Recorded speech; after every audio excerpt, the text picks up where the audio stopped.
Hello friends, welcome back to my YouTube channel. आज हम करेंगे इंग्लिश पेडागोजी वन शॉट में। लास्ट वीडियो में हमने डिस्कस किया था कि कैसे हम सीटेट को क्लियर कर सकते हैं। तो आज हम उसका फर्स्ट वीडियो करने जा रहे हैं, जिसके अंदर हम पूरी कंप्लीट इंग्लिश पेडागोजी को रिवाइज करेंगे। तो इंग्लिश पेडागोजी जो है, हमारी इंग्लिश जो है सीटेट के अंदर 30 मार्क्स की आती है, और वो दो पार्ट्स में आती है। First one is passage, second one is pedagogy. अब जो पैसेज है, पैसेज के अंदर ही हमारी ग्रामर भी इंक्लूड होती है। ऐसे कोई अलग से ग्रामर करने की जरूरत नहीं है, क्योंकि जो दो तीन क्वेश्चन है पैसेज के, ज्यादा से ज्यादा दो तीन क्वेश्चन ही हमें ग्रामर के देखने को मिलते हैं पैसेज के अंदर ही। तो जो पेडागोजी है वो 15 मार्क्स की आती है इंग्लिश के अंदर। आज हम वो पूरा का पूरा कंटेंट और जितने भी PYQs हैं इंपॉर्टेंट है, वो सब इस सेशन के अंदर करेंगे। अब जो ये इंग्लिश पेडागोजी है, ये आपको हिंदी में भी हेल्प करेगी, क्योंकि सिर्फ हिंदी में क्या होता है, टर्म्स चेंज होती है, उनके हिंदी मीनिंग आ जाती है, लेकिन जो कंटेंट है वो सारा का सारा सेम रहता है, सिर्फ टर्म्स ही चेंज होती है।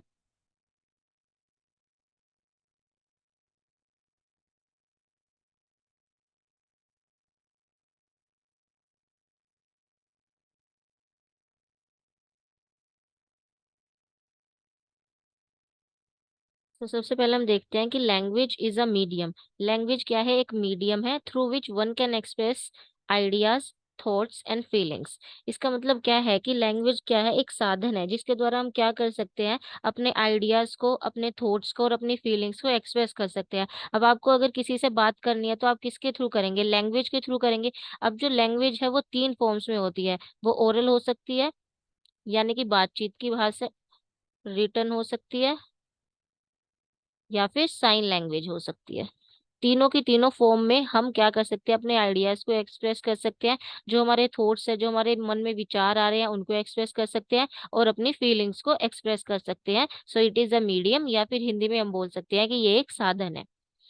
सो फर्स्ट क्या है हमारा? It is a means of communication. Next is language is changeable. Changeable का मतलब क्या है कि जो हमारी लैंग्वेज है वो कभी भी फिक्स नहीं होती। हर साल क्या होता है, डिक्शनरी में न्यू वर्ड्स आते हैं, और जो कुछ पुराने वर्ड्स होते हैं वो चेंज होते रहते हैं, या फिर उनको कम्प्लीटली रिमूव करते जाते हैं। सो क्या कहेंगे हम कि जो लैंग्वेज है चेंजेबल है, या फिर हम बोल सकते हैं डायनेमिक है।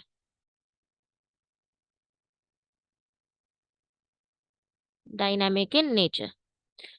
So it is symbolic and dynamic in nature, that is changeable in nature.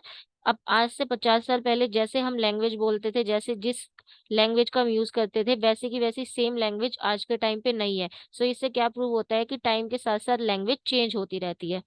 Next is language is free. ऐसा नहीं है कि लैंग्वेज को आपको कहीं से भाषा सीखनी है, आपका इंग्लिश सीखने का मतलब है तो वो आपको कहीं पे कॉस्ट देनी पड़ेगी उसकी, या फिर कुछ ऐसे रूल्स हैं जिसके थ्रू आप उसे सीख पाओगे। ऐसा कुछ नहीं है। आप जहाँ पर रह रहे हैं वहां से एक्वायर कर सकते हैं किसी भी लैंग्वेज को।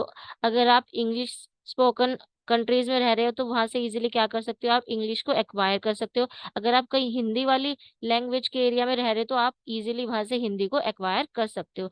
Next is language teaching is also present in classroom of other subject. यानी कि जो लैंग्वेज है वो हमारा सिर्फ कम्युनिकेशन के लिए यूज नहीं होता, वो अपने आप को एक्सप्रेस करने के लिए यूज नहीं होता, उसके और भी यूज होते हैं। जैसे कि फॉर एग्जांपल वो दूसरी क्लासरूम्स में या फिर दूसरे सब्जेक्ट्स में भी यूज होता है। अगर लैंग्वेज नहीं होती तो क्या हम साइंस सीख पाते, क्या हम अपने एक्सपेरिमेंट्स को कर पाते, या फिर जितने भी हमारा कम्युनिकेशन है साइंस की क्लास में वो हम कर पाते? नहीं, क्योंकि ये क्या है, लैंग्वेज जो है वो हर क्लास के अंदर यूज होती है। Next is every language has a grammar that is rule govern. हम आपस में बातचीत करने के लिए किसी भी तरह की लैंग्वेज यूज कर सकते हैं, क्योंकि वो हमें समझ आती है एक दूसरे की। लेकिन इसका मतलब ये नहीं है कि जो रिटर्न फॉर्म होती है, रिटर्न फॉर्म के लिए लैंग्वेज की हमेशा रूल्स होते हैं, उन्हीं रूल्स के थ्रू हम लैंग्वेज में कम्युनिकेट कर पाते हैं इन रिटर्न फॉर्म। सो जो रिटर्न फॉर्म होती है वो ज्यादा ऑथेंटिक होती है as compare to oral form. Next is it is arbitrary in nature. Arbitrary का मतलब क्या है कि जितनी भी चीजें हैं जिनको हमने नाम दे रखे हैं, फॉर एग्जाम्पल अगर हम वाटर बॉटल को वाटर बॉटल बोल रहे हैं, तो उसका ऐसा जरूरी नहीं है कि उसको वाटर बॉटल नहीं बोल सकते, उसको हम रॉकेट नाम भी दे सकते थे, हम बोल सकते थे कि रॉकेट एक वाटर बॉटल है। लेकिन इसका मतलब ये है कि जिस भी चीज को हमने नाम दिया है वो हमने नाम दिया है, ना कि लैंग्वेज पहले से चली आ रही है। सो इसीलिए हम कहते हैं कि लैंग्वेज आर्बिट्रेरी नेचर है। आज किसी चीज का नाम कुछ हो रहा है, क्या पता उसका नाम थोड़े टाइम के बाद चेंज हो जाए, तो it is dynamic in nature and arbitrary in nature.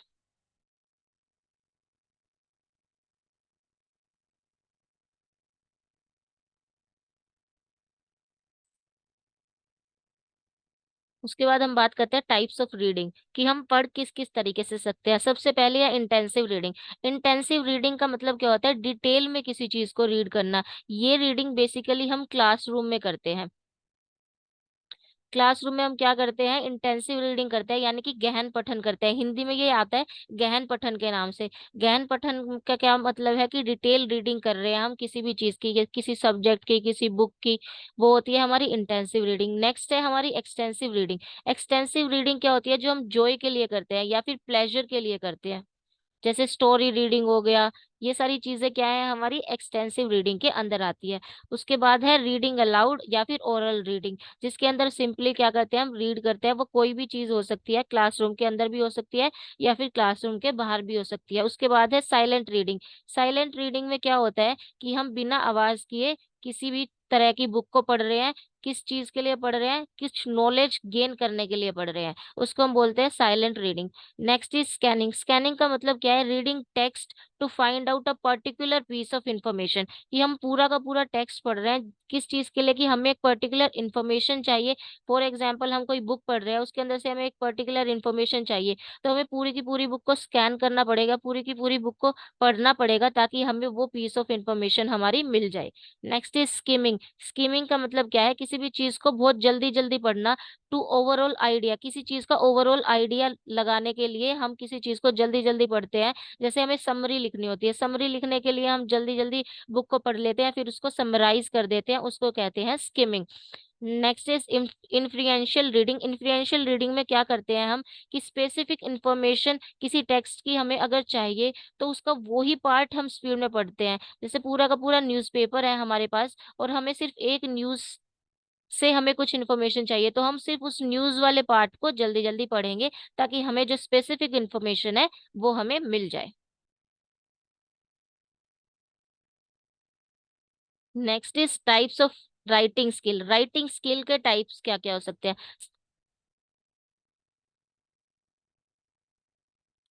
सबसे पहले एक्सपोजिटरी, जिसके अंदर क्या होता है कि हम बेसिकली किसी टॉपिक पे लिखते हैं। फॉर एग्जाम्पल हमें टॉपिक दे दिया कि मदर्स डे पे लिखो,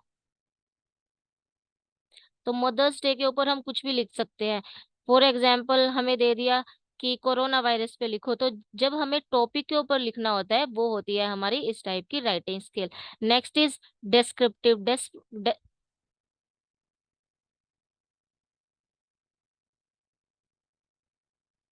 डिस्क्रिप्टिव में क्या होता है? कि हम किसी पर्सन, प्लेस या इवेंट के बारे में लिखते हैं। जैसे कि हमें दे दिया कि आपके वहां पे दिवाली फंक्शन हुआ था, दिवाली फंक्शन के ऊपर आप कुछ लिखिए, तो उस टाइप की जो राइटिंग स्किल्स है वो हमारी डिस्क्रिप्टिव में आती है, जिसमें हम पूरा एक्सप्लेन करके लिखते हैं, डिस्क्राइब करके लिखते हैं। किसी भी जगह को डिस्क्राइब कर सकते हैं, किसी पर्सन को डिस्क्राइब कर सकते हैं। जैसे हमें टॉपिक मिल जाए कि नरेंद्र मोदी पे लिखिए, तो उनको हम पूरा डिस्क्राइब करेंगे, उनका बर्थ ऐसे हुआ, उन्होंने ये किया, अब वो क्या कर रहे हैं, तो वो होती है descriptive type of writing skill.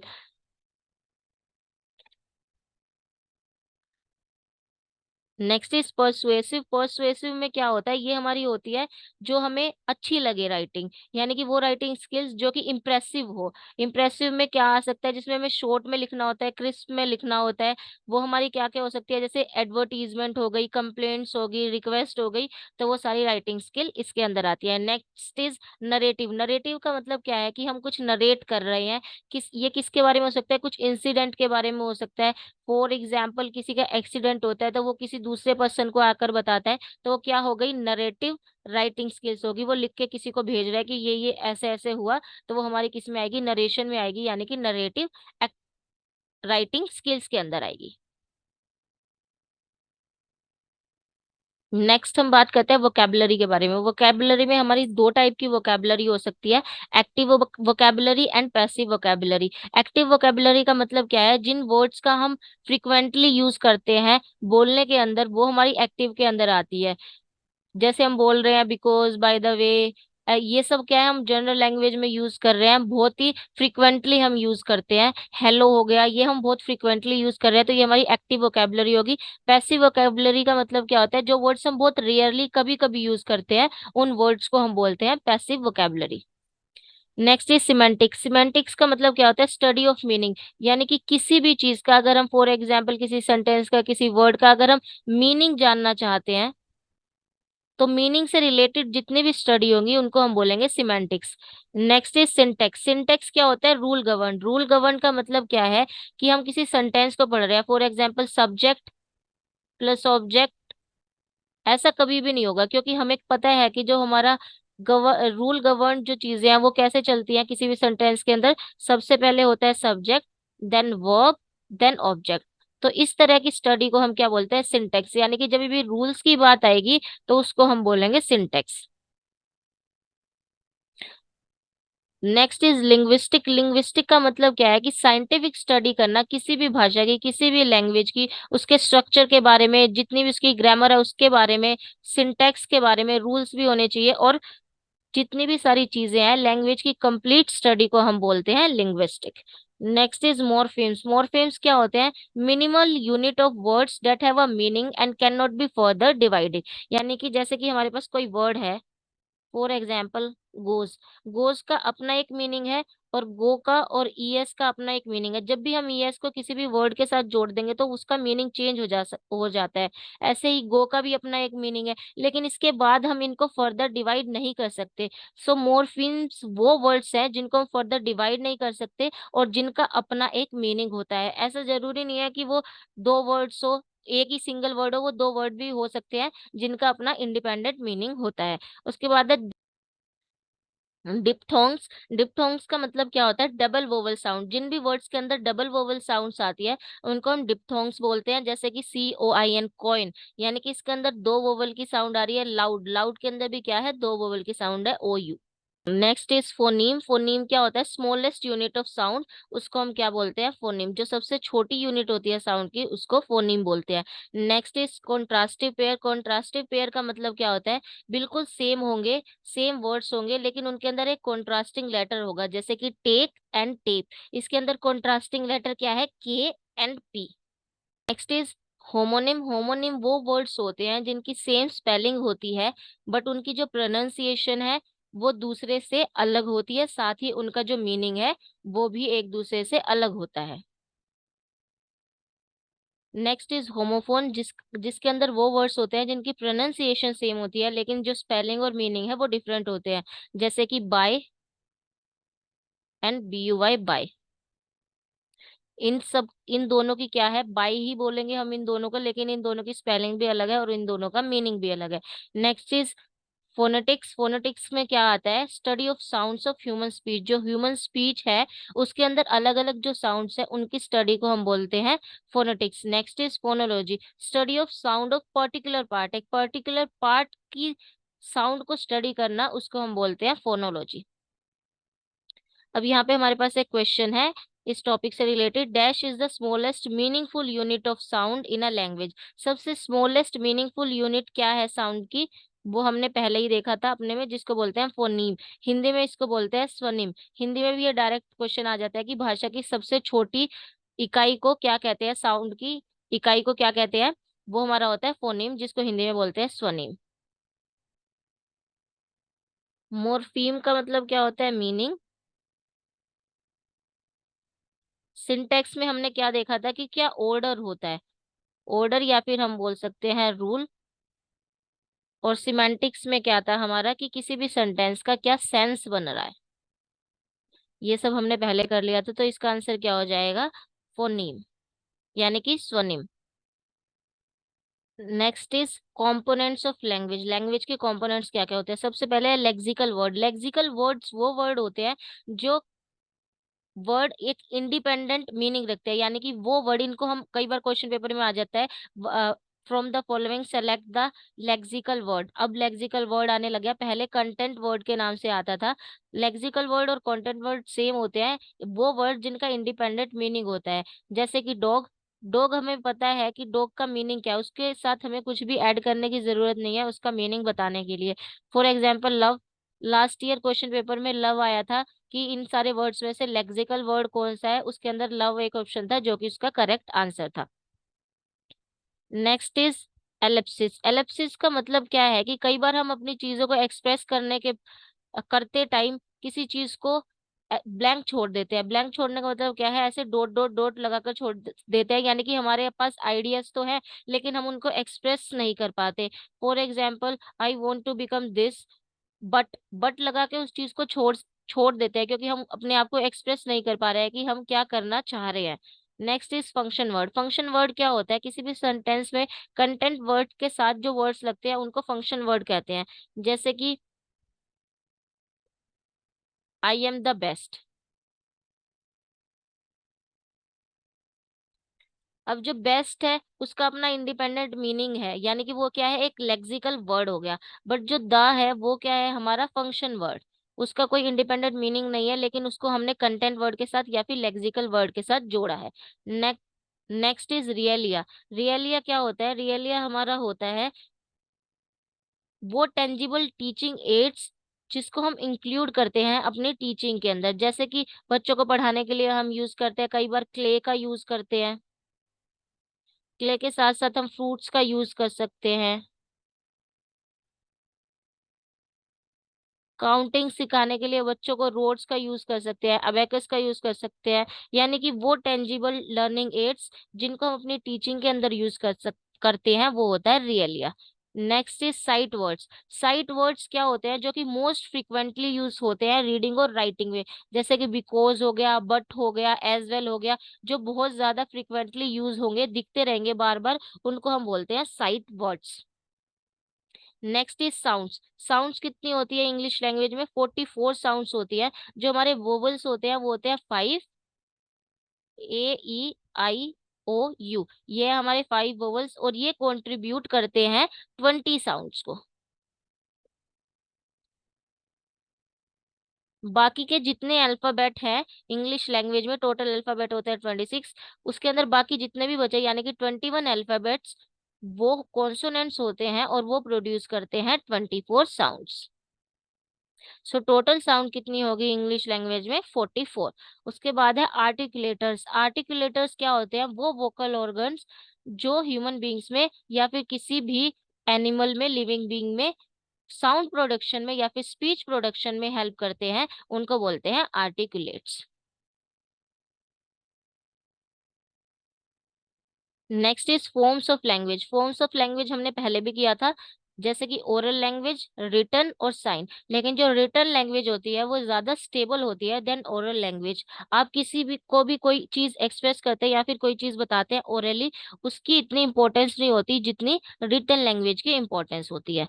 Next topic है हमारा लैंग्वेज एक्विजिशन। लैंग्वेज एक्विजिशन हमारा हिंदी में क्या होता है, भाषा अर्जन। भाषा अर्जन का मतलब है कि एक्वायर करना, किसी भी चीज को सीखना। तो जो ये लैंग्वेज होती है ये नेचुरली लर्न की जाती है विदाउट एनी सिस्टमेटिक प्रैक्टिस, उसको हम बोलते हैं लैंग्वेज एक्विजिशन। यानी कि किसी कोई बच्चा है वो अपने घर में सीख रहा है कि हमारे पेरेंट्स कैसे बात कर रहे हैं या फिर हमारे सिबलिंग्स कैसे बात कर रहे हैं, और उस लैंग्वेज को वैसे की वैसे सीख जाता है, थोड़े टाइम में बोलना शुरू कर देता है, उसको सिखाने की जरूरत नहीं पड़ती।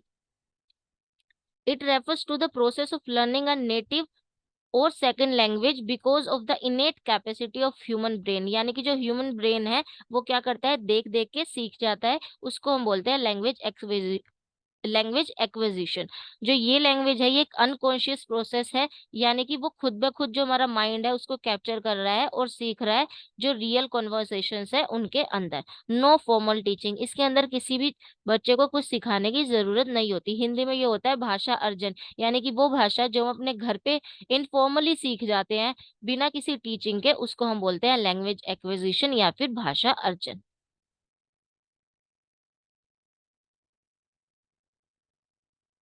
Next is language learning. Language learning क्या है हमारा, भाषा अधिगम।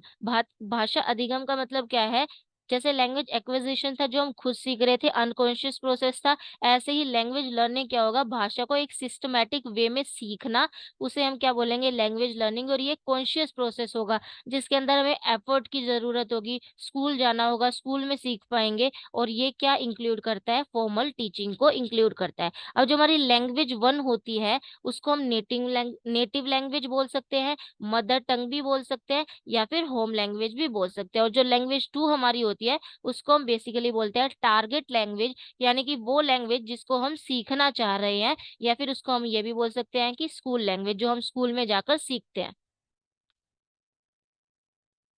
नेक्स्ट हमारा है bottom up approach and top down approach. कि बॉटम अप अप्रोच क्या होती है और टॉप डाउन अप्रोच क्या होती है। बॉटम अप अप्रोच का मतलब क्या है, कि जब हम बिल्कुल नीचे से शुरू करते हैं और ऊपर तक जाते हैं, यानी कि हम स्मॉलेस्ट से शुरू करते हैं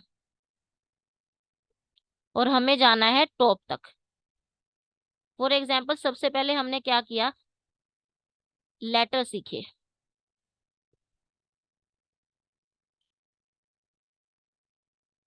लेटर के बाद हम क्या सीखेंगे, वर्ड सीखेंगे। वर्ड के बाद हम सीखेंगे फॉर एग्जाम्पल सेंटेंसेस। सेंटेंसेस से हम बनाएंगे पैराग्राफ, और पैराग्राफ से हम जाएंगे किसी भी टॉपिक के ऊपर।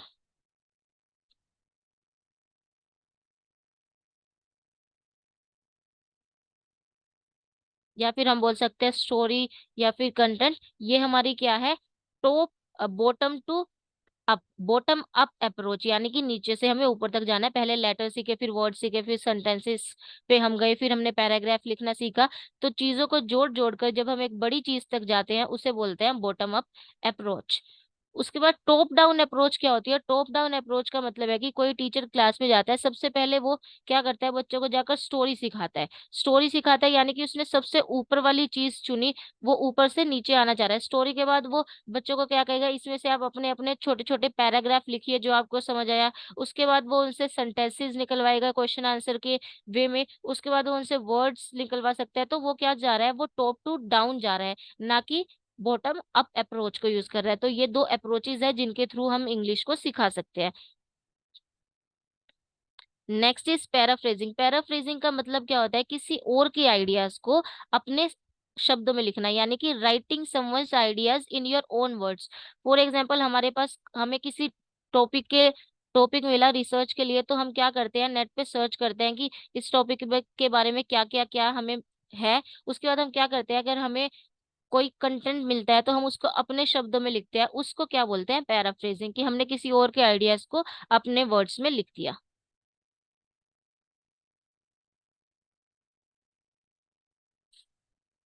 Next is बिक्स। बिक्स क्या होता है, बेसिक इंटरपर्सनल कम्युनिकेशन स्किल, यानी कि वो कम्युनिकेशन स्किल्स जो हम अपनी डेली लाइफ में यूज करते हैं, अपने पर्सनल कम्युनिकेशन के लिए यूज करते हैं, उनको बोलते हैं बिक्स। यानी कि face to face communication skills के लिए जो भी स्किल्स यूज होती हैं वो हमारी बिक्स के अंदर आती है।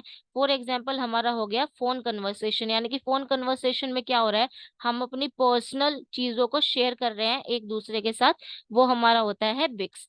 Next is CALP. काल्प क्या होता है, कॉग्निटिव एकेडमिक लैंग्वेज प्रोफिशिएंसी। इसमें क्या होता है कि हम ये अपने संज्ञान से यूज करते हैं। हिंदी में ये किस वे से आता है, कि आपकी संज्ञान की जो आपकी स्किल्स है वो क्या होती है, काल्प। काल्प में क्या आ जाता है, जैसे कि एक्सपेरिमेंट्स आ गए। एक्सपेरिमेंट्स में जो लैंग्वेज होती है, हम एक दूसरे के साथ एक्सपेरिमेंट्स डिस्कस कर रहे हैं, या फिर टेस्ट। इसके अंदर जितनी भी चीजें आती है वो हमारे माइंड से जुड़ी हुई होती है, और वो फॉर्मल होती है एज कम्पेयर टू बिक्स, जो कि इनफॉर्मल कॉन्वर्सेशन जिसके अंदर होती है। देखिए अब इसके अंदर एक क्वेश्चन करते हैं हम। A language teacher gives a task और group story writing. She started the story with once upon a time there was a little girl. Then she asked the group to add on a sentence to the story. One student will record the response in group. This activity used to enhance. अब कोई teacher है वो एक task दे रही है, एक story बता रही है, और बच्चों को बोल रही है कि आप उसको कंप्लीट, उसके अंदर कुछ अपने सेंटेंसेस यूज करिए। तो ये किस तरह की स्किल है, ये है calf.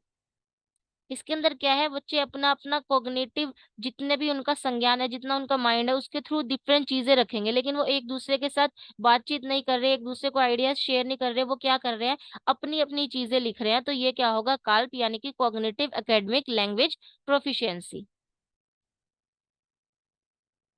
Next topic is three language formula. Three language formula में क्या आता है कि जो हमारा कोठारी कमीशन है, जो 1964 और 66 के बीच में आया था, उसने हमें थ्री लैंग्वेज फॉर्मूला दिया था। उसके अंदर थी हमारी first language, second language and third language. जो फर्स्ट लैंग्वेज थी उसको बोला गया था mother tongue.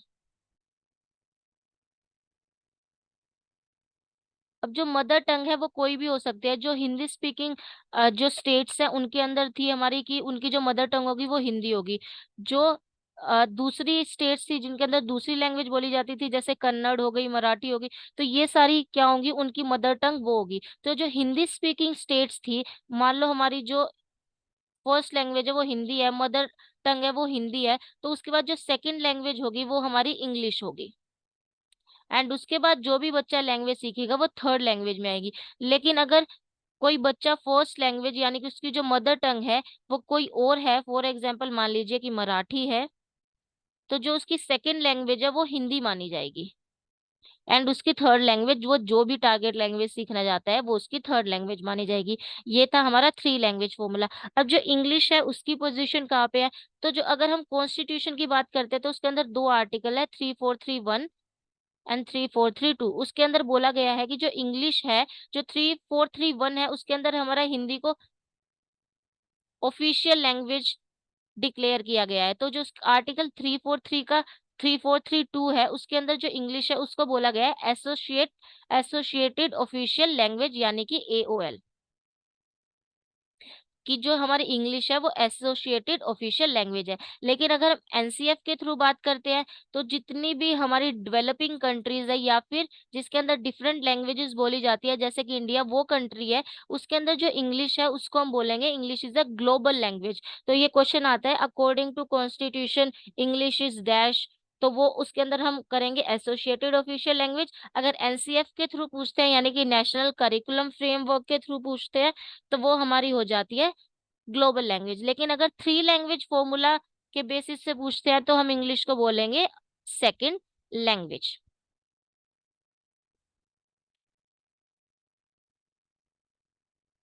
Next is language across curriculum. Language across curriculum का मतलब क्या है कि जो हमारी इंग्लिश लैंग्वेज है वो डिफरेंट डिफरेंट करिकुलम में कैसे फिट होती है। जैसे कि हम इंग्लिश है, इंग्लिश को हम दूसरी क्लासेस में कैसे यूज करते हैं, साइंस क्लास में यूज कर सकते हैं, सोशल साइंस क्लास में भी यूज होती है, मैथ्स में यूज होती है। तो इंग्लिश का यूज दूसरे करिकुलम में, दूसरे सब्जेक्ट्स में, दूसरी क्लासेस में, उसको हम बोलते हैं language across the curriculum. Next है स्टेजेस ऑफ लैंग्वेज डेवलपमेंट, की जो लैंग्वेज है वो एक बेबी से लेकर अडल्ट के अंदर कैसे डेवलप होती है। तो सबसे पहले आता है 0 to 2 मंथ में जो बेबी होता है वो क्या करता है, क्राई करता है, तो crying is also a form of language. उसके बाद आता है क्वीइंग। क्वीइंग का मतलब क्या है, वो कुछ कुछ साउंड्स निकालना शुरू करता है, जिससे कि पता चलता है कि वो कुछ बोलना चाह रहा है, वो लैंग्वेज उसकी डेवलप हो रही है, वो होती है 3 to 5 मंथ्स में। उसके बाद आती है 6 to 8 मंथ में, जब वो बैबलिंग करना शुरू करता है, यानी कि दो साउंड्स को जोड़ता है, जैसे कि पा, मा, वो ऐसे ऐसे जो होती है, इसको हम बोलते हैं बैबलिंग। उसके बाद आती है 1 वर्ड स्टेज, जो कि 9 मंथ से लेकर 1.5 years तक आती है। उसके बाद आती है 2 वर्ड स्टेज, जो कि 1.5 years से लेकर 2 years तक आती है। सो इस तरह से एक बेबी के अंदर लैंग्वेज डेवलप होती है।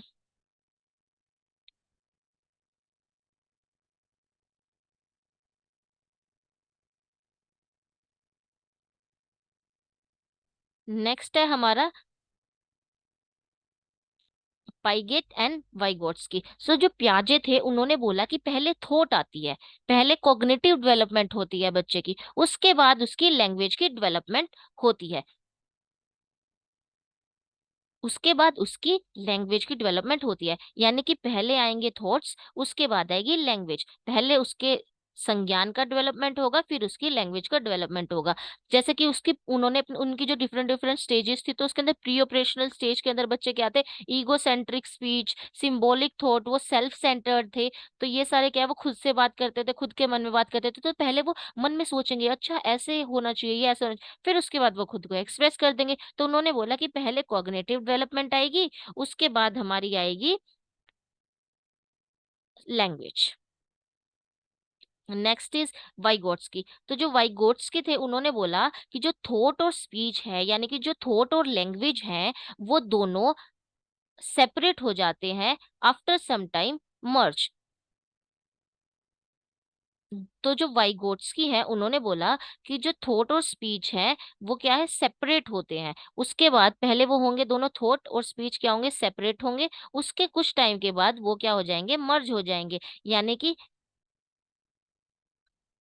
पहले क्या है, थॉट है, उसके अंदर सोच कुछ हो रहा है, वो स्पीच बोल कुछ हो रहा है, लेकिन उसके थोड़ी देर के बाद वो 3 साल के बाद अप्रोक्स, उन्होंने टाइम दिया था 3 इयर्स, उसके बाद क्या हो जाते हैं, वो कंबाइन हो जाते हैं, कंबाइन हो जाएंगे थॉट और स्पीच। ये बोला था वाइगोट्स्की ने। उसके बाद आते हैं स्टेफन क्रैशन। जैसे नोम चॉम्स्की ने बोला कि एलएडी होता है जिसके थ्रू आप फर्स्ट लैंग्वेज को एक्वायर कर सकते हो, उन्होंने फर्स्ट लैंग्वेज की बात करी थी। लेकिन जो स्टेफन क्रैशन थे, उन्होंने बोला कि जो भी कोई ह्यूमन बीइंग है, अगर वो एक सेट ऑफ रूल्स को फॉलो करता है, उन्होंने 5 अपना हाइपोथेसिस दिया, उसके अंदर 5 हाइपोथेसिस दिए। उन्होंने बोला अगर वो इस प्रोसेस को फॉलो करता है, तो कोई भी ह्यूमन बीइंग सेकंड लैंग्वेज को भी इजीली एक्वायर कर सकता है, उसको उसको लर्न करने की जरूरत नहीं है। तो चलिए देखते हैं इनके हाइपोथेसिस के बारे में। सबसे पहले है एक्विजिशन लर्निंग हाइपोथेसिस। इसके अंदर जो एक्विजिशन है वो क्या है, सबकॉन्शियस प्रोसेस है। जो लर्निंग है वो फॉर्मल इंस्ट्रक्शन है, इसका मतलब है कि उस चीज को एक्वायर करना। नेक्स्ट इन्होंने बोला कि मॉनिटर करो अपने हाइपोथेसिस को। एक्विजिशन में क्या होगा, अटरेंस होगी। लर्निंग में क्या होगा, मॉनिटर, और उसका हम एडिटिंग करेंगे। यानी कि अगर ज्यादा ही उस चीज को सीख जाएंगे, ओवर यूज होगा, तो फ्लुएंसी सफर कर जाएगी। और अगर अंडर यूजर्स होंगे, तो उसकी एक्यूरेसी सफर्स कर जाएगी। ऑप्टिमल यूजर होने के लिए उसको बैलेंस्ड आउट करना पड़ता है, अपनी सिचुएशन को मॉनिटर करते रहना चाहिए। उसके बाद है natural order hypothesis. Natural order hypothesis में क्या था कि एक्विजिशन होगी ग्रामेटिकल स्ट्रक्चर की, जो कि एक नेचुरल ऑर्डर को फॉलो करेगी, जो कि प्रिडिक्टेबल होगा। यानी कि अगर कुछ सेंटेंस कोई बच्चा बोल रहा है, किसी तरीके से बोल रहा है, तो उसको प्रिडिक्टेबल होगा कि ये आगे यही बोलेगा। अगर वो बच्चा ये बोल रहा है कि मैं आगर जाकर पुलिस, तो उसको पता है हमें, वो ये बोलेगा ऑफिसर बनूंगा, तो वो प्रिडिक्टेबल है। उसके बाद है इनपुट हाइपोथेसिस। इनपुट हाइपोथेसिस क्या है, I+1। This is the most important question. ये आपके पेपर में मिलेगा ही मिलेगा, या सीडीपी में मिले, इंग्लिश में मिले, हिंदी में मिले, लेकिन ये 100% आपके पेपर में आएगा। इसका मतलब क्या है कि अगर आप बच्चे को कोई चीज सिखाना चाह रहे हैं, यानी कि ये टारगेट है आपका जिसको आप सिखाना चाह रहे हैं, आप इस बच्चे को इससे कम मत सिचुएशन दीजिए, इससे बहुत ज्यादा ऊपर की सिचुएशन मत दीजिए। आप सिर्फ उसको दीजिए +1 की सिचुएशन, यानी कि उसको जितना सिखाना उससे थोड़ा सा ऊपर करके डिफिकल्टी उस बच्चे को सिचुएशन को दिए, जिससे कि वो इजीली एक स्टेप से दूसरे स्टेप पे जा पाएगा। अब किसी बच्चे को स्टेयर्स पे चढ़ना है, तो ऐसा तो कंपलसरी नहीं है, ऐसा कैसे करेगा वो, तो एक एक स्टेप ही चढ़ेगा। ऐसा तो नहीं आप क्या उसको बोलोगे कि सीधा 10th स्टेप पे आ जा, तो वो फर्स्ट से क्या 10th पे पहुंच पाएगा, नहीं, हमेशा उसको +1 की सिचुएशन देनी चाहिए। ये था हमारा ऑल अबाउट इंग्लिश पेडागोजी। अगर आप इतना भी पढ़ते हैं, तो आप easily 12 to 13 marks out of 15 100% score कर पाओगे। इसके बाद हम क्वेश्चंस देखते हैं कि क्वेश्चन कैसे कैसे आते हैं, क्वेश्चन से ज्यादा समझ आता है। ये सारे इंपॉर्टेंट PYQs हैं।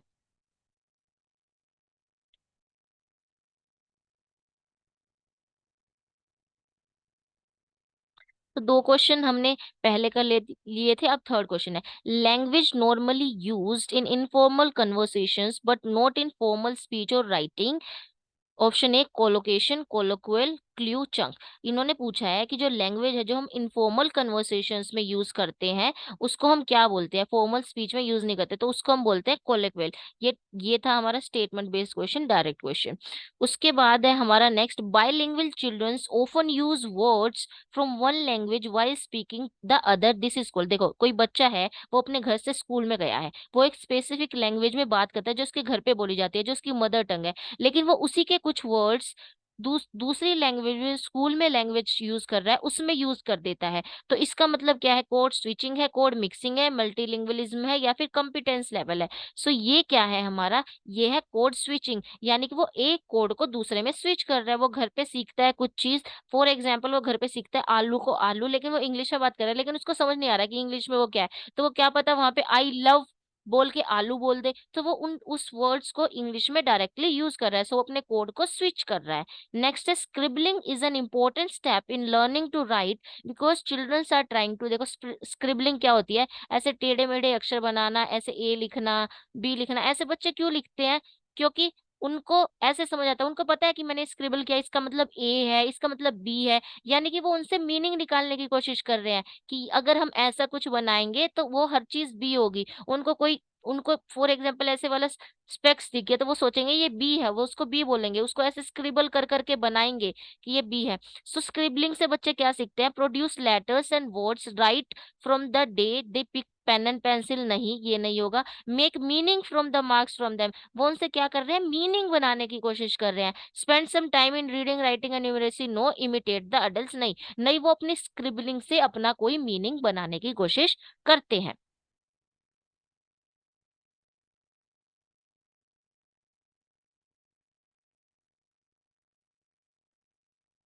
Next is riddles, puzzle, crosswords, etc. are included in English textbook to develop critical thinking ability in students, develop the ability to communicate fluently, help them understand the textbook with some fun element, make the classroom environment friendly। देखो हम जब riddles होती हैं, puzzles होती हैं, crosswords होती हैं, stories होती हैं, pictures होती हैं, वो क्यों यूज करते हैं हम बुक्स के अंदर?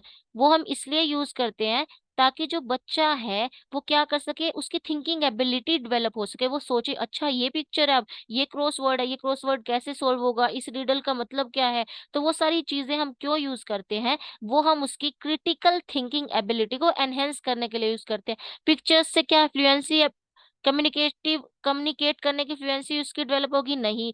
वो बुक्स को फन एलिमेंट के लिए हम कभी भी कोई यूज नहीं करते चीजें, हमेशा कुछ ना कुछ सिखाने के लिए यूज करते हैं। एनवायरमेंट फ्रेंडली के लिए भी नहीं करते। उसकी क्रिटिकल एबिलिटी, उसकी सोचने समझने की शक्ति को बढ़ाने के लिए, विकसित करने के लिए हम ये सारी चीजें यूज करते हैं। Next is a teacher collects the errors of learners of her class and discuss them with her learners once in week. देखो एक एक होती है हमारी डायग्नोस्टिक टीचिंग, एंड एक हमारी होती है रेमेडियल, और एक होता है हमारा फीडबैक। देखो डायग्नोस्टिक का मतलब क्या है कि टीचर कॉपी चेक कर रहा है, एक हफ्ते तक उस बच्चे को ऑब्जर्व कर रहा है, और वो उसके अंदर एक कमी मिल रही है उसे कि ये बच्चा बार बार यही मिस्टेक कर रहा है, तो उसका मतलब हो गया डायग्नोस करना। फिर उसके बाद है फीडबैक। फीडबैक का मतलब क्या है? उसने उसको डायग्नोस किया, फिर उसने उस बच्चे को बता दिया कि सिर्फ अच्छा इस बच्चे के अंदर ये, तो उसने फिर उस बच्चे को बता दिया अच्छा इस बच्चे के अंदर ये कमी है, तो अच्छा ये बच्चा ये अब बेटा आप ये गलती कर रहे हो, तो उसको फीडबैक दे दिया। लेकिन रेमेडी फिर फीडबैक आ जाएगा सेकंड नंबर पे। थर्ड नंबर पे वो रेमेडियल टीचिंग करेगा। रेमेडियल टीचिंग का मतलब है कि उस बच्चे को वो हेल्प करेगा कि बेटा आप इसको ऐसे ऐसे ऐसे सुधार सकते हो, तो उसको रेमेडी दे रहा है। तो इसका आंसर क्या हो जाएगा? Error correction. नहीं, वो उसकी एरर करेक्शन कर रहा होता तो नोटबुक में करके दे देता। फीडबैक, यस वो उसको फीडबैक दे रहा है। ग्रामर टीचिंग नहीं, रेमेडियल टीचिंग में वो उसको समझाता कि इसको आप कैसे करेक्ट कर सकते हो। Next is consider the statement A and B regarding translanguaging. Translanguaging is a flexible form of multilanguaging. Translanguaging is switching between the language one know in order to maximize communicative potential। देखो trans लैंग्वेजिंग का मतलब होता है दो languages में transfer होना, एक language से दूसरे में। और मल्टीलिंगुअलिज्म का मतलब क्या है? जहाँ पे बहुत सारी लैंग्वेजेस हो। तो क्या हो ट्रांस लैंग्वेजिंग फ्लेक्सिबल फॉर्म है मल्टीलिंगुअलिज्म का? हाँ बिल्कुल। ट्रांस लैंग्वेजिंग क्या है? Switching between languages one knows, की एक लैंग्वेज से दूसरी लैंग्वेज में स्विच करते रहना ताकि वो कम्युनिकेटिव जो उसका पोटेंशियल वो ज्यादा हो। हमें किसी इंसान को कोई चीज समझानी है, ऐसा जरूरी नहीं है उसको हम इंग्लिश में समझाए जा रहे हैं, हम हिंदी भी मिक्स कर सकते हैं, हम पंजाबी मिक्स कर सकते हैं। हमारा मेन जो पर्पस है वो कम्युनिकेशन का है। सो ये दोनों की दोनों स्टेटमेंट क्या है? ट्रू है। So both A and B are true. Next question देखते हैं। So a passage explaining a place in such a way that a picture is formed in readers mind, कि एक पैसेज को इस तरह से एक्सप्लेन किया गया कि उस इंसान के अंदर उसकी पिक्चर ही बन गई, कि इतना डिस्क्राइब कर दिया गया एक पैसेज को एक टीचर के थ्रू, कि उस बच्चे को समझ ही आ गया कि हाँ ऐसे ऐसे ऐसे पूरी पिक्चर बन गई। सो डिस्क्राइब यानी कि उसको पूरा समझा दिया गया। तो इस तरह की जो हमारी होगी उसको क्या बोलेंगे हम, डेस्क्रिप्टिव, कि पूरा का पूरा उसको टीचर ने डिस्क्राइब कर दिया है। नरेटिव का मतलब क्या है कि वो कुछ नरेट करेगा, कोई स्टोरी, कोई चीज उसके साथ कोई सिचुएशन हो गई उसको नरेट करेगा। एक्सपोजिटरी कब करते हैं हम, जब हमें क्या करना, कुछ इफेक्टिव चीजें लिखनी है, जैसे नोटिस, लेटर या फिर एडवर्टीजमेंट। ठीक है, तो ये हमारा क्या हो गया, डेस्क्रिप्टिव हो गया। नेक्स्ट क्या है हमारा, teacher of class 5 conduct dictation activity with 5 sentences of 5 or 6 words। She reads out the sentence 2 times and ask her learner to listen carefully and write the sentence as dictated. तो इसका मतलब क्या है कि वो टीचर क्या है, 5 6 sentences दे रहा है, फिर उस सेंटेंसेस को वो रीड कर रहा है, फिर उस लर्नर्स को बोल रहा है कि ध्यान से सुनो और लिखो सेंटेंसेस को। तो यहाँ पे वो कौन सी अप्रोच को डिफाइन कर रहा है, सो यहाँ पे वो यूज कर रहा है bottom up approach. Next is Noam Chomsky theory, the role of language acquisition device LED helps childrens to imitate the language spoken by other adults, learn second language easily, communicate actively in second language, generate grammar rules. देखो LED का मतलब क्या है कि वो generate कर रहा है ग्रामर रूल्स को। जहां पर भी जनरेट ग्रामर रूल्स की बात आ जाएगी, ये क्वेश्चन पेपर में बहुत रिपीट होता है ये क्वेश्चन, तो हमेशा नोम चॉम्स के अंदर आएगा, आंसर आएगा उसका। और जो इमिटेट की बात की थी वो तो स्किनर ने की थी, सो सेकंड लैंग्वेज की बात भी नहीं करता है ये, तो क्या बच गया, generate grammar rules. Next question देखते हैं, which of these may be the benefit of multilingualism? Increase vocabulary and effective speech? Yes. Tolerance and respect towards culture? हाँ वो रिस्पेक्ट करना सिखाता है दूसरे कल्चर की। Restrict employment opportunities? नहीं, वो रेस्ट्रिक्ट क्यों करेगा एम्प्लॉयमेंट अपॉर्चुनिटीज को अगर उसको डिफरेंट डिफरेंट लैंग्वेजेस आती है तो। Meta linguistic awareness? यस। सो क्या आंसर हो जाएगा इसका, 1 2 and 4। सिर्फ वो रेस्ट्रिक्ट नहीं करता, वो तो अपॉर्चुनिटीज एनहेंस करता है। अगर उसको डिफरेंट लैंग्वेजेस आती होगी तो वो डिफरेंट डिफरेंट जगह जाके वर्क कर सकेगा। Next is consider the statement A and B regarding language development among infants. Infancy vocal traits of baby are more like animals and then adults। हाँ बिल्कुल सही बात है कि जो बच्चे होते हैं वो रोते हैं, वो बोल नहीं पाते हैं, उनकी जो स्पीच होती है वो उनका रोना ही होता है, तो वो जस्ट लाइक एनिमल्स होता है। During 6 to 12 months a baby is involve in variety babbling and repetitive babbling. हाँ यस, बेबलिंग होता है, हमने देखा था 1 to 3 months तक क्या होता है, फिर क्या होता है। सो बैबलिंग का मतलब क्या है, वो दो दो साउंड्स को, वोवल्स को, अल्फाबेट्स को जोड़ जोड़ के बोला, जैसे मा पा पा पा। So this both statements are true, both A and B are true.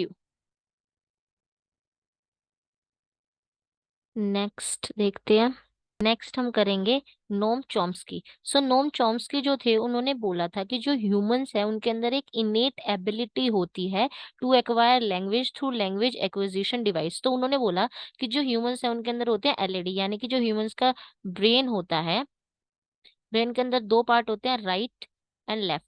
जो लेफ्ट होता है वो हमेशा लॉजिक से रिलेटेड होता है, लैंग्वेज से रिलेटेड होता है। तो जो लेफ्ट पार्ट होता है उसके अंदर हमारा उन्होंने बोला कि वहां पे एक एलईडी प्रेजेंट है, यानी कि वहां पे एक लैंग्वेज एक्विजिशन डिवाइस प्रेजेंट है जो कि हेल्प करता है, जिसके थ्रू जो स्टूडेंट्स नहीं, जो भी ह्यूमन बींग्स हैं उनके अंदर एक इनेट एबिलिटी आ जाती है जिससे वो किसी भी लैंग्वेज को एक्वायर कर सके, यानी कि अर्जित कर सके। और उन्होंने बोला था कि इसका जो एलईडी है ना ये सबसे ज्यादा इफेक्टिव होता है अप टू 5 इयर्स। ये क्रिटिकल पीरियड होता है, इसके अंदर जो बच्चे होते हैं वो ज्यादा जल्दी जल्दी जल्दी लैंग्वेज सीख पाते हैं एज कम्पेयर टू अडल्ट। जैसे जैसे उम्र बढ़ती जाएगी, जैसे जैसे एक बच्चा अडल्ट बनता जाएगा, तो जो उसकी एलईडी की कैपेसिटी है एक्वायर करने की नॉलेज को, वो भी वो भी कम हो जाएगी। So critical period up to 5 years, ये बहुत इंपॉर्टेंट है। एलईडी से क्वेश्चन आते हैं, क्रिटिकल पीरियड से क्वेश्चन आते हैं, यूनिवर्सल ग्रामर।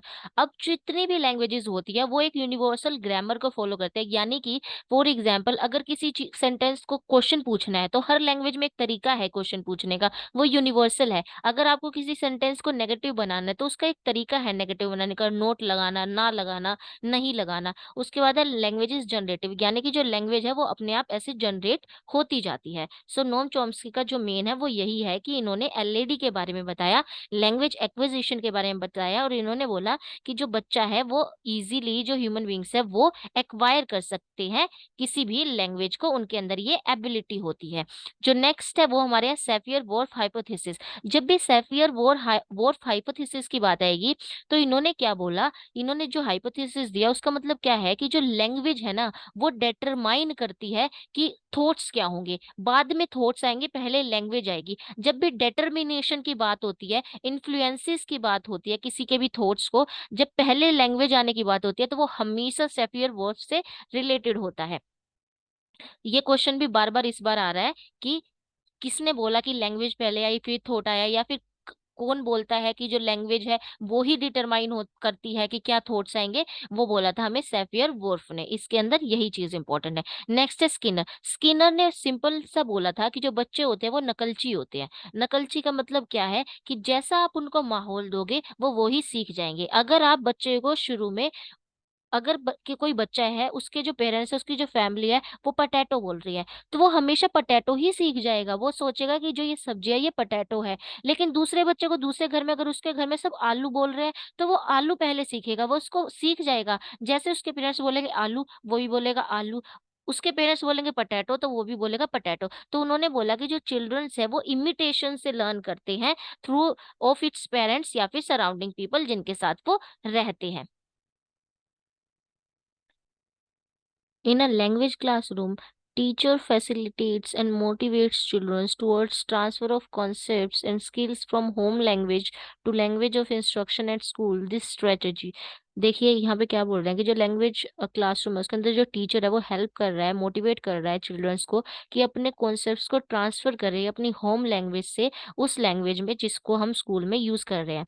सो वो मोटिवेट कर रहा है टीचर, यानी कि वो एक पॉजिटिव चीज कर रहा है। तो ये क्या करेगा, कंफ्यूज करेगा स्टूडेंट्स को नहीं, वो तो टीचर खुद ही मोटिवेट कर रहा है कि आप ऐसे ऐसे ट्रांसफर करो, उनकी हेल्प कर रहा है, उनको फैसिलिटेट कर रहा है, गाइडेंस प्रोवाइड कर रहा है। प्रमोट करेगा लैंग्वेज लर्निंग को, यस वो प्रमोट करेगा कि बच्चे उस लैंग्वेज को भी सीख पाएंगे, इजीली ट्रांसफर कर पाएंगे टीचर की गाइडेंस से। हिंडर नहीं करेगा, interferes in the development of proficiency in language नहीं, वो हमेशा क्या करेगा, प्रमोट करेगा। टीचर कभी भी कोई काम करेगा तो वो हमेशा बच्चे के फायदे के लिए करेगा, उसके प्रमोशन के लिए करेगा। एरर्स, एरर्स जो होते हैं यानी कि गलतियां जो कि हम करते हैं, वो क्या करते हैं, errors are indicators of learning, hampers language learning, are to be corrected then and there should be avoided in noticing them. देखो जब भी कोई गलती करता है बच्चा, और अगर टीचर उसको बता रहा है, उसको गाइडेंस दे रहा है, तो हमेशा जो एरर्स है ना उनको हमेशा पॉजिटिव लेके चलना है। या किसी भी सब्जेक्ट की पेडागोजी में आए, वो हमेशा इंडिकेटर्स होंगे लर्निंग के कि बच्चा क्या सीख रहा है, कितना सीख रहा है, कहाँ गलती कर रहा है, क्या फीडबैक उस बच्चे को देना है, क्या उसकी डायग्नोस्टिक करनी है, क्या उसकी रेमेडियल टीचिंग करनी है। सो एरर्स आर ऑलवेज पॉजिटिव। उसके बाद नेक्स्ट है teacher. A language teacher gives a task of a group story writing. She shares the story with once upon a time there was a little girl. Then she asks the group to add on a sentence to the story. One student will record the response in a group. This activity is used to enhance. देखो बिक्स क्या था जिसके अंदर personal हम कर रहे थे communication. तो उस टीचर ने क्या किया है कि एक स्टोरी दिया और उसके बाद बच्चों को बोला है कि आप सोचो और उसके बाद हम उसको डिस्कस करेंगे। यानी कि वो सोच रहे हैं, वो क्या कर रहे हैं, उस चीज को सोचेंगे, अपना दिमाग लगाएंगे, यानी कि उनकी कॉग्निटिव डेवलपमेंट होगी। So this is CALP. Next देखते हैं, the process of second language acquisition is influenced by the language that the learn already knows. इन्होंने क्या बोला, दिस इन्फ्लुएंस इज, कि जो प्रोसेस होता है सेकंड लैंग्वेज एक्विजिशन का वो हमेशा इन्फ्लुएंस होता है उस लैंग्वेज से जो स्टूडेंट्स को ऑलरेडी पता है। तो इसका मतलब क्या हुआ, इंटर लैंग्वेज नहीं, सिस्टमेटिक एरर भी नहीं होगा, और फोनोलॉजी तो साउंड से रिलेटेड होता है। दिस इज लैंग्वेज ट्रांसफर, यानी कि वो एक लैंग्वेज से अपनी जो उसकी उसको जितना आता है उस सोच समझ को, उस लैंग्वेज को दूसरी में ट्रांसफर कर रहा है। नेक्स्ट क्या है, रीडिंग अलाउड। देखो जब to reading aloud to students help in, जब बच्चा तेज तेज पढ़ेगा, वो बोल बोल के पढ़ेगा, तो उसकी क्या इंप्रूवमेंट होगी, स्पीच इंप्रूवमेंट होगी, उसकी साउंड इंप्रूवमेंट होगी। और इसका टेक्निकल वर्ड क्या होगा कि उसकी प्रोनाउंसिएशन इंप्रूव होगी। Building the learners vocabulary and enhancing pronunciation, ये बिल्कुल करेक्ट है। Helps the teachers to demonstrate her authority in class, इस पे हमें ध्यान नहीं देना है। Comprehend the details of text, नहीं। Helps the teacher to maintain silence in class, नहीं, वो हमेशा उसकी वोकेबलरी को इंक्रीज करेगा, उसकी बोलने की क्षमता को इंक्रीज करेगा, उसकी प्रोनाउंसिएशन को इंक्रीज करेगा। नेक्स्ट है the most important factor which is responsible for the differentiation between language learning and language acquisition. Language learning में क्या था कि हमें रूल्स के तहत सीखना है, हमें क्लासरूम में सीखना है, हमें एक टारगेट लैंग्वेज सीखनी है। लैंग्वेज एक्विजिशन क्या था, हमें भाई जो घर के माहौल में हमें भाषा बोली जा रही है वो हम क्या कर लेंगे, एक्वायर कर लेंगे। सो सबसे ज्यादा क्या है, घर का माहौल, स्कूल का माहौल। सो सबसे important is environment. So grammar of language नहीं, असेसमेंट ऑफ लैंग्वेज नहीं, टेक्स्ट बुक ऑफ लैंग्वेज नहीं, language environment is the most important difference between language learning and language acquisition. Next हम देखते हैं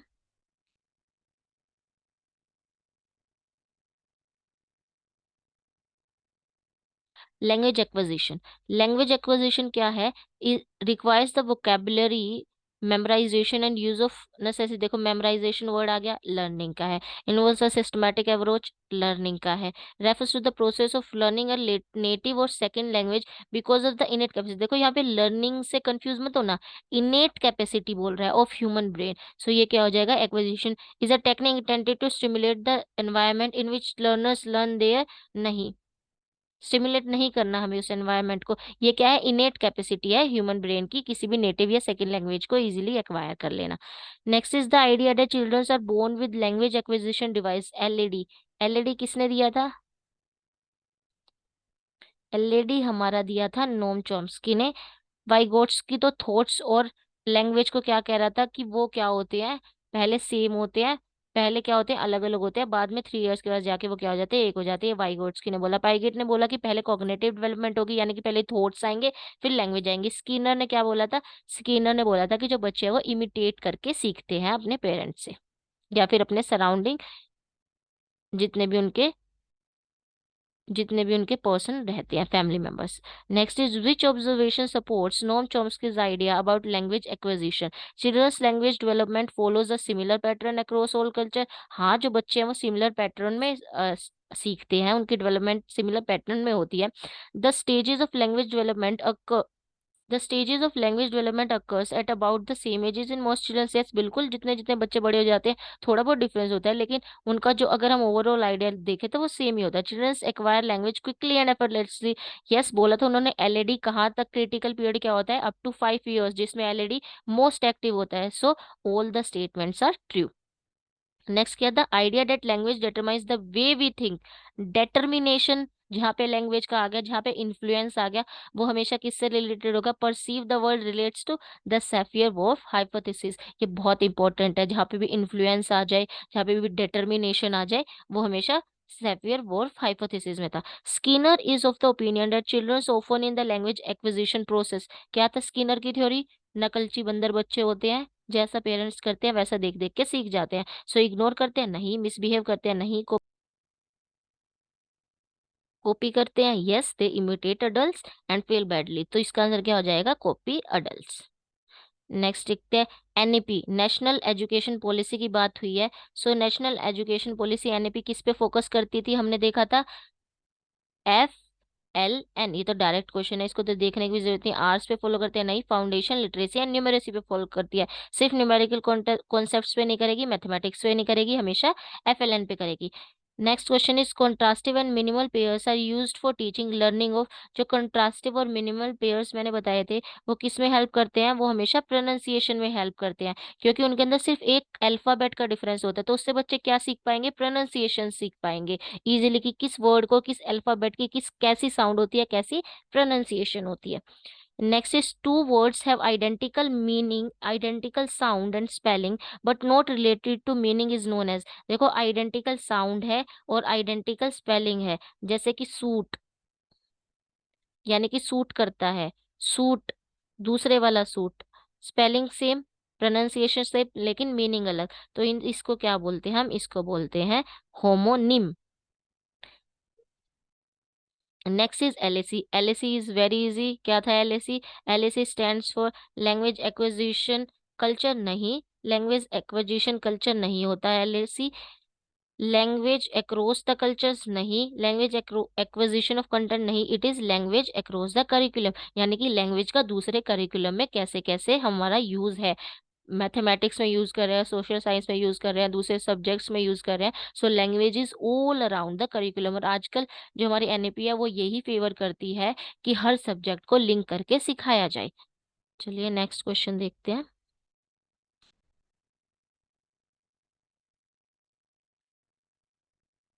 A teacher asked her learners of class 8 to refer to the textbook of history and find the theme which can be connected with English language. History को English से connect करने की बात कर रहा है। Text for writing an essay, what is which is this practice known as, यानी कि दो सब्जेक्ट्स को कनेक्ट कर रहा है, लैंग्वेज को दूसरे सब्जेक्ट से कनेक्ट कर रहा है, लैंग्वेज को दूसरे करिकुलम के पास लेके जा रहा है। So language across the curriculum. Language and social learning, no. Language across the curriculum, yes. Language in science learning, language and history integrated, हमेशा लैंग्वेज वो क्या कर रहा है, लैंग्वेज को, लैंग्वेज अक्रॉस द करिकुलम को, प्रैक्टिस को एनहेंस कर रहा है।